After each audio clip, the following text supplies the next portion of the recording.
semuanya. Sekarang gue sama Gita. Hai. Gita Safitri. Perkenalan dulu, gue Gita. Gue kuliah semester 7 di Freie Universität Berlin, jurusannya Chemie. Kalau yang nanya nih, kakak kan katanya Chemie, kimia murni apa teknik kimia? Kalau gue kuliahnya teknik kimia, pasti gue bilangnya teknik kimia. Gue pasti nggak bilang kimia doang. Jadi gue gitu, banyak yang nanya gitu. Jadi gue kuliah kimia murni, saudara-saudara. Oh, nah kan nih kita beda nih. Gue di Hochschule, kita di universitas. Nah, banyak nih yang nanya, bedanya apa sih sebenarnya? Membingungkan sih, karena kalau di bahasa Indoin Hochschule tuh apa ya? Institut. Tapi di Indo ITB sama UI sama aja. Ya iya, makanya. Kalau yang gue tahu sih Vorlesungnya gede gitu, yang anak uni. Ya di auditorium gitu kan. Nah. Beratus-ratus orang. Nah kalau di gue paling 50. Satu Oke, kelas. oke. Nah kalau gue denger juga uni tuh 70% teori. Bener sih, tapi kalau gue 50 deh kayaknya. Oh iya, Karena gue nge-labnya juga parah. Mungkin karena gue naturalisasi juga. Jadi nge-labnya sama banyaknya sama ujian. Sama kalau di Hochschule kan biasanya dibagi-bagi ya. Jadi misalnya seangkatan saya 40, terus dibagi jadi 20. Oh terus iya, 10, biasanya gitu 10. biar nggak kebanyakan soalnya. Nah. Oh di sini nggak ada absen. Kan kalau di Indonesia, titip absen ya. Katanya nggak perlu. Kayak lu nggak masuk kuliah 9 bulan tapi lu ujian juga nggak perlu. Karena orang kan beda-beda kan. Ada yang bisa belajar di rumah, ada yang enggak. Jadi mereka bebas gitu. Tapi bertanggung jawab. Ketika lu SD, SMP, SMA masih diatur-atur gitu wajar sih. Gue udah kuliah masih diatur-atur, gue ngerasa kita kapan belajar mandirinya gitu. Kalau di uni dijadwalin gitu nggak sih? Atau lo pilih-pilih sendiri gitu? Kalau Hochschule ada jadwalnya. Jadi ibaratnya pas sebelum lu masuk semester baru lu nggak usah mikirin lu mau ngambil apa ya. Udah langsung semua diatur sama mereka. Kalau misalnya gini, ada modul ini gue mau ambil semester depan aja boleh? Boleh. Mau ngambil kapan, ujiannya mau diambil kapan terserah. Kalau gue mungkin ada yang kayak gitu, tapi jatuhnya lebih ke ini loh, Volkswagenplan gitu. Oh, sebaiknya kayak gitu. Iya, jadi jika kalau lu mau lulus 6 semester, lebih baik lu kayak begini gitu. Tapi zones urusan lo gitu. Sekarang juga lulusan uni sama HDA tuh setara gitu, sama-sama BSC. Kalau dulu ada bedanya. Misalnya diplomnya HDA, Hochschule atau uni, biasanya di belakangnya dikasih tahu. Misalnya diplom Hochschule atau diplom universitas. Jadi emang beda. Nah sekarang Iya. disetarain, tapi Iya resikonya yang di Hochschule sekarang cara belajarnya hampir kayak uni. Ada gituannya juga jadinya. Uni kadang ujiannya di tengah-tengah liburan ada ya? Itu tergantung Dosennya? tergantung uninya sih. Karena uni gue juga gila tuh. Kenapa tuh? Dia tuh tiap hari mengharuskan gue belajar gitu. Gue nggak ada kosongnya, gue ujian mulu. Oh iya? Iya. Jadi sih ujian di tengah-tengah semester tuh ada nggak? Ada. Di tengah-tengah semester dan tengah-tengah liburan? Iya. Ada yang kayak gitu, ada yang cuman sekali, ada yang dibagi 2 kayak gitu, iya. Oh gitu. Ada ya suka-sukanya gitu deh. Kita tuh udah ada jadwalnya gitu. Jadi semua klausul selesai sebelum liburan, jadi liburan kosong. Dan kalau lu liburannya terus anfangen semesternya juga lebih cepat ya daripada uni. Uni tuh biasanya kayak belasan gitu, misalnya bulan apalah, Februari anggaplah gitu. Terus dia tuh belasan. Oh kalau itu awal biasanya, Iya. kayak Oktober tanggal 4 misalnya. Tapi selesainya juga lebih duluan gitu kan. Iya. Sistem libur di sini tuh kayak dibagi-bagi gitu tiap Bundesland. Jadi ini misalnya Berlin belakangan, tapi Hessen duluan. Alasannya biar nggak macet. Kalau pas lagi libur kan semua orang pengen liburan. It's the German way. Nah iya gitu, jadi yang ini dicepetin seminggu, nanti yang itu dilambatin seminggu gitu, jadi biar itu di jalan tuh nggak keluk banget loh. banget ya. Iya. Banget ya. Terus lu kenapa Hochschule sih? Tadi gue mau ambil mesin bau TU, terus katanya gue ditakut-takutin gitu, gak ada libur loh gitu. Terus gue tuh tipe orang yang gak mau banget homesick. Nah gue kalau udah homesick gitu malah gak fokus belajar. Nah kalau gue nggak ada liburnya, ya gue tahu diri lah, kalau gue nggak ada liburnya daripada gak jelas kuliahnya, mending gue ambil Hochschule tapi lancar dulunya. Oke. Jadi gue udah tahu gitu daripada stres atau apa gitu. Kalau kenapa uni? Karena gue pengen ngambil Chemie. Oh Chemie cuma ada uni? Iya, cuma adanya di uni, soalnya ya itu tadi. Murni ya? Iya. Adanya kalau misalnya di Hochschule itu entweder Chemie Ingenieurwesen atau apa tuh namanya, Verfahrenstechnik misalnya, jadi teknik kimia Teknik kimia gitu. Iya sih. Ilmu terapan kalau Hochschule. Kalau Uni ilmu murni, fisika murni, kimia murni. Tapi kalau dibilangnya Hoshul banyak praktek, gue juga banyak praktek aja. Oh gitu, jadi curhat gitu. Lu prakteknya apa sih? Kalau misalnya gue kan bikin suatu preparat gitu, bikin suatu substansi kalian. Kalau gue tuh kayak ngelihat vervaran insan, Brian Boren misalnya ngebor, terus kayak bubut segala macam yang amplas gitu-gitu. Terus, kalau biaya kuliah sih Gak gratis gitu kata kita. Iya, kira gratis, bohong gratis. Jadi kuliahnya itu bayar. Kalau gue bayarnya 260-an. Gue udah 300. So ada yang naik juga. Jadi bayar kuliahnya itu semester tiket atau bayar kuliah gitu. Jadi 260 atau 300 itu udah termasuk sebulan. Terus kita nggak perlu bayar uang gedung lagi. Gak ada uang gedung, gak ada uang buku, Benar. ada uang lab, Benar. semua udah jadi satu. Paling yang gue suka ya dari kuliah di sini tuh ruangannya. Kenapa tuh?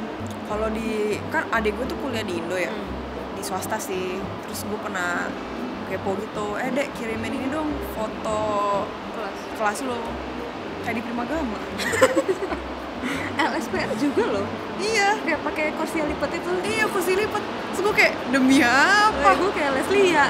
Makanya gue seneng sih kuliah di Jerman tuh. Fasilitasnya bagus gitu. Iya. Apalagi kalau misalnya lagi di auditorium ya, di Hörsaal gitu gede, wah gue tuh merasa gila gue anak kuliah banget gitu. Iya ya. Dengan orang-orang lainnya gitu kan, apalagi pas awal kan masih ratusan gitu. Wah kayaknya feel kuliahnya tuh ada banget gitu. Gue bukan di Primagama sih. Iya. Terus kadang-kadang ini kalau misalnya Vorlesungs hal lagi Hörsaalnya gede, prosesnya tuh pakai mic. Oh, ada iya kan? ada mic ya. Mic-nya atau yang satu di speakernya sini. di mana-mana kayak di bioskop gitu. Akses buku gampang. Bisa dapat ebook. Bibli. Udah bisa download ebook dari Bibli. Kalau makan juga enak, nggak kabang-abang. Ya enak Itu enak sih. Nggak enak sih menurut gue. Maksudnya makanan itu doang sebenarnya. Kalau mau dilihat susahnya itu susah makan. Iya sih. Kalau nggak tahu ya, kalau di Berlin kan banyak. Ini Darmstadt Iya nih. sih, iya Kalau sih. Darmstadt nggak ada apa-apa sama sekali. Tapi gue soalnya juga nggak bisa makan banyak di mana-mana. Susah juga sih. Sering bawa bekal nggak? Nggak juga. Nggak. Kan Jadi gue- mensa. Enggak, gue nggak suka makan meja. Gitu. Pasta yang paling murah tuh pasta. Kayak orang Indo makan pasta, wah berasa jadi orang kaya, berasa keren. Di sini tuh makan orang susah. Iya. Paling murah tuh beli pasta. Bener-bener. Apalagi pasta yang vegetaris tuh, nggak ada dagingnya, paling murah. Iya, tapi rasanya Nggak enak kan, tomat doang rasanya, sumpah. Jadi gue jarang, soalnya maksud gue kan gue kemarin-kemarin juga jarang ke uni gitu loh, kalau pagi-pagi. Jadi gue paling siang, terus gue udah makan gitu misalnya. Atau gue jarang makan sih sebenarnya. Ya gue cuma beli Ritter Spot tuh, udah gue makan tuh buat seharian. jadi nggak yang makanya badannya gini. Ya gue turun jadi 9 kilo. Lalu caranya mau S2 di sini langsung atau kerja dulu? Gue tuh mikir nih, kalau gue bachelor, gue kerja tuh kayak gak akan dapat kerjaan. Apalagi gue semi coy, gue pindah S2 sih, terus baru kerja. Soalnya cuma 4 semester ya, cuma 4 semester. Kita Ya. kan banyak tuh agen-agen bertebaran di luar sana yang menyebarkan janji manis. Iya. Kita korban apa bukan? Alhamdulillah bukan. Aku juga bukan. Mahbar kok ya sendiri, coba lihat kita sampai sekarang cuy. Tapi ya ini nih yang Apa? merken banget ya. Orang itu kan pertama pengen gue niat nih pengen kuliah di Jerman. Terus dia pertama nyari info aja males gitu. Nanyanya malah orang-orang yang kuliah di Jerman lah, yang notabene yang nggak tahu gitu updateannya kayak gimana. Mestinya kan orang ada kedutaan Jerman, dia gunanya di situ buat apa ya? Buat ditanyain lah gitu kan. Organisasi apa aja nih? Atau tempat-tempat mana aja yang bisa ditanyain kalau kalian emang pengen banget kuliah di Jerman? Buka website DAD. DAD ya? Itu kemarin gue ngecek kan, karena gini loh, gue tuh penasaran gitu sama banyaknya orang yang bertanya gimana cara kuliah di Jerman. Emang seenggak ada itu gitu? Iya. Informasinya. Emang semisteri itu ya gitu. Ternyata info orang-orang kayak gitu males baca aja.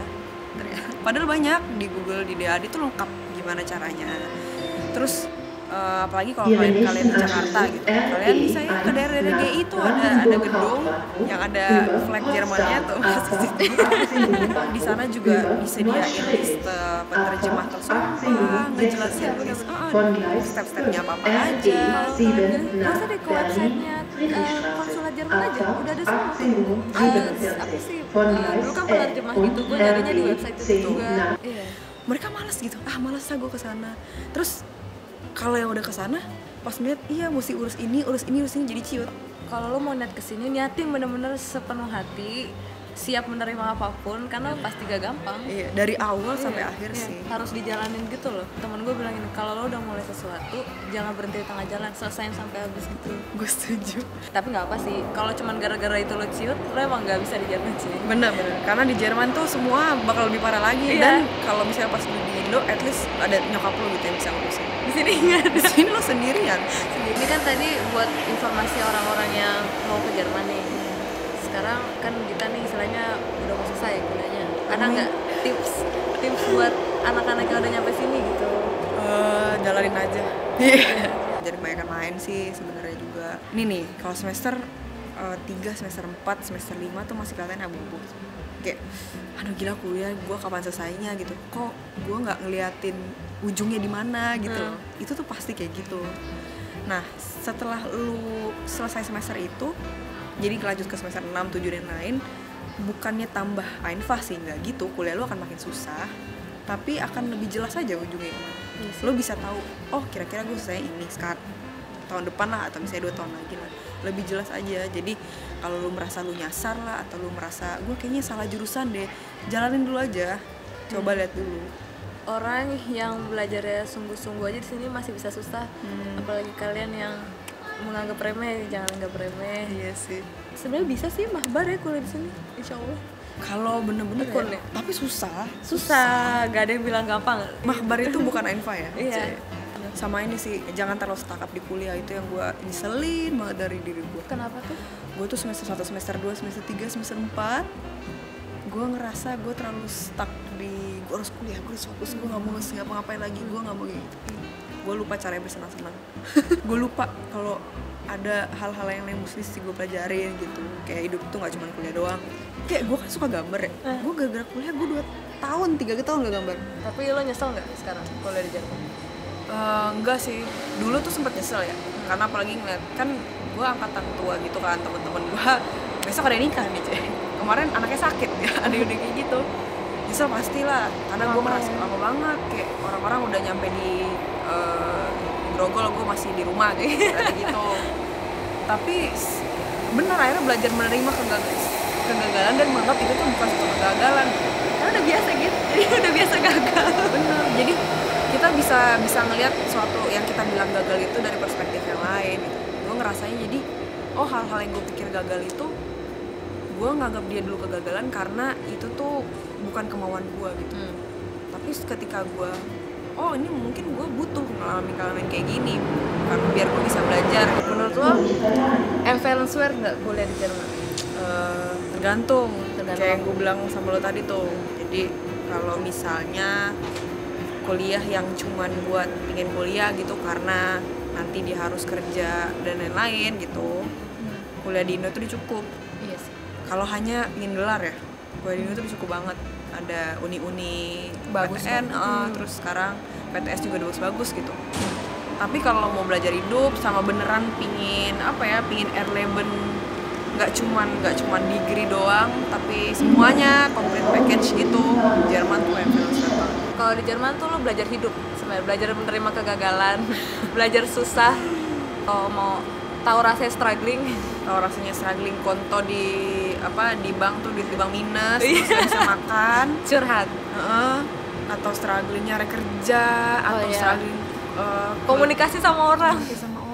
Kalau suka tantangan, emang ke Jerman aja.